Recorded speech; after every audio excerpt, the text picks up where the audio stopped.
আসতে বাধ্য করেছে। বাংলাদেশের ইতিহাসে দেখবেন যারা নৃতাত্ত্বিক গবেষণা করে তারা দেখেছে যে বহু মন্দিরের 700-800 বছরের পুরাতন মন্দিরের খবর পাওয়া গেছে, যেটা আসলে বৌদ্ধদের যে বিহার থাকে সেই বিহারের উপরে তৈরি হয়েছে।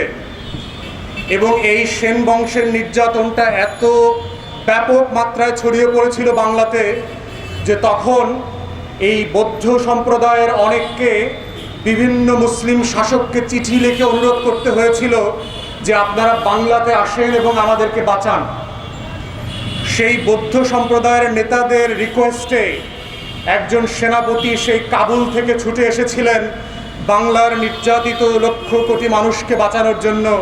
তার নাম হচ্ছে ইখতিয়ার উদ্দিন মোহাম্মদ বিন বখতিয়ার খলজি।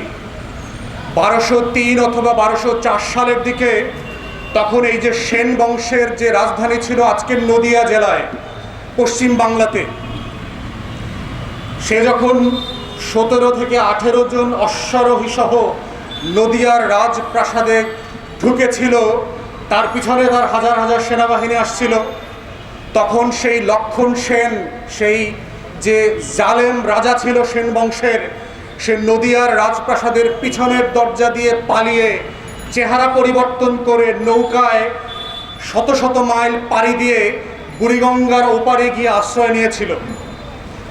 আজকের বাংলাদেশের সেই 16-17 বছরের একমাত্র ফেরাউন, যে নারী স্বৈরাচার, গত জুলাই আগস্ট অভ্যুত্থানে পরাজিত হয়ে নিজের লক্ষ লক্ষ নেতা কর্মী, ব্যবসা বাণিজ্য, রাজনৈতিক সহায় সম্পত্তি ফেলে পিছনের দরজা দিয়ে একটা বিমানে করে পালিয়েছে।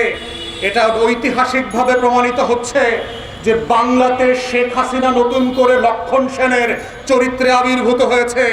এবং আমরা গত 150 বছরের যে সেন বংশের রাজত্ব ছিল, সেই সেন বংশের রাজত্বের নাম হচ্ছে আওয়ামী ফ্যাসিবাদ।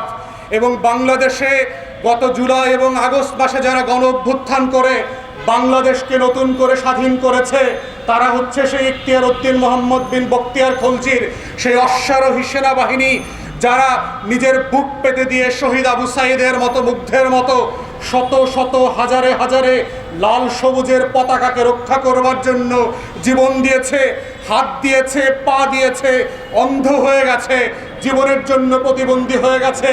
তাই আমরা দেশবাসীকে ইতিহাস থেকে বলতে চাই, বাংলাদেশের ইতিহাসে 800 বছর পরে আবার লক্ষণ সেন শেখ হাসিনার ইনকারনেশন হিসাবে নতুন দেবমূর্তি আকারে হাজির হয়েছিল। এবং সেটার পরিণতি হচ্ছে নদিয়াতে রাজপ্রাসাদ থেকে পিছনের দরজা দিয়ে যেভাবে তাকে পালাতে হয়েছিল সেন বংশের সেই নির্যাতিত রাজাকে